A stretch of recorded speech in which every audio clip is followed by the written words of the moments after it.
Everyone welcome to our channel. ఈరోజు మనం ఎంతో రుచికరమైన గోంగూర నాటుకోడి కూరను ఎలా తయారు చేసుకోవాలో చూడబోతున్నాం. అయితే మనం ఈ కర్రీని నార్మల్ రైస్, చపాతీ అలాగే బిర్యానీతో కూడా చాలా టేస్టీగా సర్వ్ చేసుకోవచ్చండి. అయితే ఈ కర్రీని నేను స్టెప్ బై స్టెప్ ఎలా తయారు చేస్తున్నానో తెలుసుకోవాలంటే ఈ వీడియోను చివరి వరకు తప్పకుండా చూడండి. వీడియో నచ్చితే లైక్ చేయండి, షేర్ చేయండి, ఇంకా మన ఛానల్కు సబ్స్క్రైబ్ ఇవ్వడం మట్టుకు మర్చిపోవద్దు.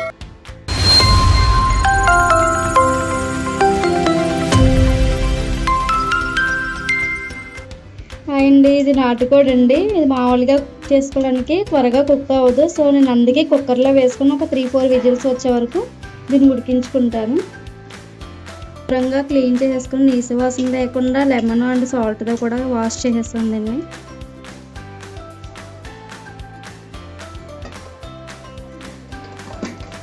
నేను చికెన్ కర్రీకి 1/2 కిలో చికెన్ తీసుకున్నాను. 2 కట్టలు గోంగూర కట్టలు అయితే సరిపోతాయి దానికి.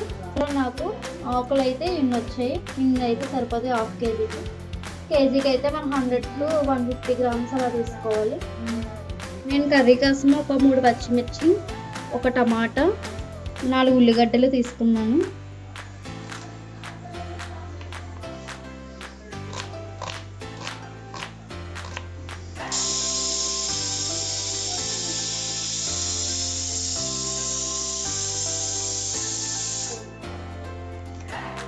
దీనికి మనం మసాలా పౌడర్ కూడా ప్రిపేర్ చేసుకోవాలి. నేనైతే ఇంట్లోనే ప్రిపేర్ చేసుకుంటాను.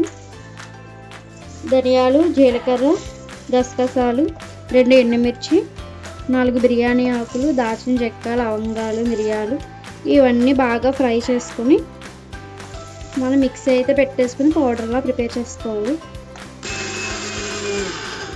ఇందులో ఏదో ఒకసారి తీసుకున్నాను. ఇంకా కొంచెం మెత్తగా రావాలి మనకి.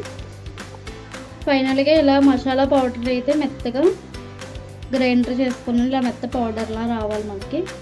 మనం ముందుగా శుభ్రం చేసుకున్న గోంగూరని బాగా కడిగి 1 టేబుల్ స్పూన్ ఆయిల్ వేసుకుని బాండీలో శుభ్రంగా నీటిలో కడిగిన తర్వాత ఆయిల్ హీట్ ఎక్కాక ఈ ఆకులను వేసుకుని బాగా ఫ్రై చేసుకోవాలి. మెత్తగా పేస్ట్ అయ్యేంత వరకు ఫ్రై చేసుకుంటూ ఉండాలి. ఇలా మనకి ఆకులన్నీ మెత్తగా అవుతాయి. సో ఇలా మనం పేస్ట్లా చేసుకోవాలి. ఒక 5 మినిట్స్ వరకు మూత పెట్టేసుకోవాలి. ఆల్రెడీ మనకి గోంగూర అనేది ఇలా మెత్తగా పేస్ట్లా అయిపోయింది. దీన్ని ఒక బౌల్లోకి తీసేసుకుందాము. అదే బండిలో మనం 3 టేబుల్ స్పూన్ల వరకు ఆయిల్ వేసుకోవాలి. ఆయిల్ హీట్ ఎక్కాక కొంచెం జీలకర్ర వేసుకోవాలి. స్పైసెస్, బిర్యానీ ఆకు, కొంచెం దాల్చిన చెక్క, 2 లవంగాలు, 2 మిరియాలు, యాలకులు వేసుకుని కొంచెం ఫ్రై చేసుకున్న తర్వాత మనం ముందుగా కట్ చేసి పెట్టుకున్న పచ్చిమిర్చి, ఉల్లిపాయలు, టమాటాలు ఇవి కూడా మనం ఫ్రై చేసుకోవాలి గోల్డెన్ కలర్ వచ్చేంత వరకు. మీడియం ఫ్లేమ్లో పెట్టుకుని గోల్డెన్ కలర్ వచ్చేంత వరకు మనం ఆనియన్స్ అనేవి బాగా మగ్గించుకోవాలి. పెట్టుకున్న మనం కరివేపాకును కూడా వేసుకోవాలి. ఇలా బాగా ఆనియన్స్ని ఫ్రై చేసుకున్న తర్వాత మనం ముందుగా ఆడబెట్టుకున్న అల్లం వెల్లుల్లి పేస్ట్ని కూడా వేసి బాగా పచ్చివాసన పోయేంత వరకు ఫ్రై చేసుకోవాలి. అల్లం వెల్లుల్లి పేస్ట్ కూడా బాగా పచ్చివాసన పోయేంత వరకు బాగా మగ్గిపోయింది. తర్వాత మనం ఒక పెద్ద సైజు టమాటాను తీసుకుని ఇలా సన్నగా స్లైసెస్ లాగా కట్ చేసుకోవాలి. వీట ముక్కలను కూడా మనం బాగా మగ్గించుకోవాలి.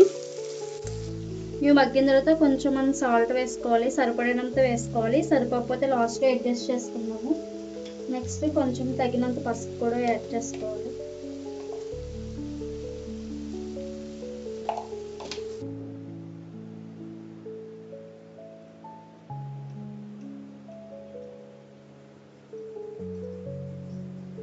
మనకి టమాటా కూడా బాగా మగ్గిపోయింది. ఇందులో మనం ముందుగా 3 విజిల్స్ వేయించుకున్న నాటుకోడి చికెన్ కూడా యాడ్ చేసుకోవాలి. నేను నార్మల్ చికెన్ అయితే తీసుకోలేదండి, నాటుకోడి తీసుకున్నాను. బాగా మిక్స్ చేసుకోవాలి. ఆనియన్స్లో బాగా కలిసేలాగా చికెన్ అయితే మనం బాగా మిక్స్ చేసుకుంటూ ఉండాలి. ఇలా చికెన్ని మనం బాగా ఆనియన్స్లో మిక్స్ చేసుకుంటూ ఉండాలి. బాగా మిక్స్ అయిపోయినట్టు మనం చూసి అప్పుడు గ్రేవీ కూడా బాగా చికెన్కి అది బాగా పడుతుంది. 10 to 15 మినిట్స్ వరకు మీడియం ఫ్లేమ్లో పెట్టుకుని ఉడికించుకోవాలి. ఆల్రెడీ మూత పెట్టుకుని 15 మినిట్స్ అయింది కాబట్టి ఇలా ఉందో చూద్దాము. ఆల్రెడీ నేను ముందుగా విజిల్స్ వేయించుకున్నాను కాబట్టి మనకి చికెన్ అయితే బాగానే ఉడికిపోయింది. ఇది నాటుకోడి కాబట్టి కొంచెం గట్టిగానే ఉంటుంది. మనకి చికెన్ అయితే ఆల్మోస్ట్ 80-90% వరకు కుక్ అయిపోయినట్టే. సో మనం కుక్ అయిపోయిందండి. అదిగోండి, మనం ఒక 2 టేబుల్ స్పూన్ల వరకు కారాన్ని అనేది యాడ్ చేసుకోవాలి. బాగా మిక్స్ చేసుకోవాలి, ముక్కలకి పట్టేటట్టు చూసుకోవాలి. తర్వాత మళ్ళీ ఒక 2 to 3 మినిట్స్ వరకు మళ్ళీ మూత పెట్టేసుకొని ఉడికించుకోవాలి. సో మన కారం అనేది కూడా ముక్కలకి బాగా పట్టింది. ముందుగా ప్రిపేర్ చేసి పెట్టుకున్న గోంగూర పేస్ట్ని కూడా వేసేసుకోవాలి. వేసుకొని ఇది బాగా ముక్కలకి పట్టేటట్టు బాగా మనం మిక్స్ చేసుకుంటూ ఉండాలి. బాగా ముక్కలకి అనేది చిన్న సైజు ముక్కలు తీసుకుంటే మనకి గోంగూర పేస్ట్ అనేది బాగా పడుతుంది. గోంగూర పేస్ట్ అంతా కూడా ముక్కలకి బాగా పట్టిందండి. చూడండి, ఇలా ముక్కలకు పట్టే విధంగా కలుపుకుంటూ ఉండాలి. దీనిలో కుక్కర్ చేసుకున్న పెట్టుకున్న మసాలా పౌడర్ని కూడా యాడ్ చేసుకోవాలి.